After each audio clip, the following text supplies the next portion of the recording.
together militarily, and then you have to have the diplomatic political issues being done by both NATO and the EU working, and the United States working with them.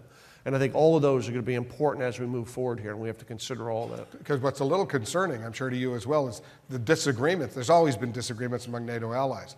But in terms of arming the Ukrainian military, some serious disagreements, let's say between Germany on the one hand, the U.S. maybe on the other hand. Yeah, but I would just say I think this is good discussion. I really mean that when I say that. I think this is a situation that we want to, what I always worry about in history, it's always about miscalculation. And so what you don't want to do is have a huge miscalculation that immediately escalates problems in Europe. And so I think it's important that we try different types of ideas, we listen to each other, and I think that'll help us to form where we need to go. But what you can't do is you got to be prepared. And so from a military perspective, what I want to make sure is we are increasing our preparedness within NATO in case that option is needed sometime in the future. All right, so we got a mess in the Middle East, North Africa. We got real serious tensions in Europe right now, potentially a revival of the Cold War. Let's hope that doesn't happen. What also worries me, and I'm sure you as well, is the Korean Peninsula right now, because the uncertainty there.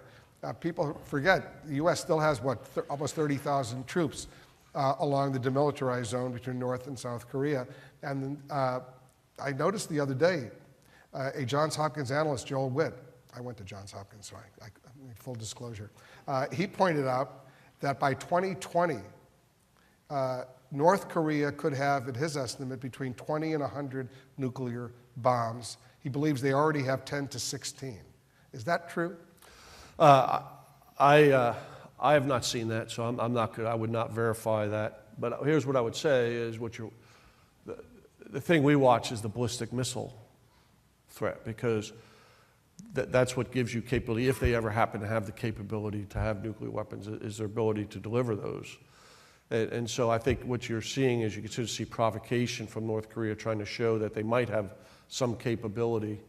And so it is concerning. And I always worry when you have a nation that has other problems, significant economic problems, unable to feed its population, what it might be willing to do to survive. And so I think we always have to be very concerned about that. For us, it's important that we continue to build on the strong partnership we have with South Korea. It's important that we try to ensure that we, again, don't have miscalculation because of provocations that occur between North Korea and South Korea. And I think it's important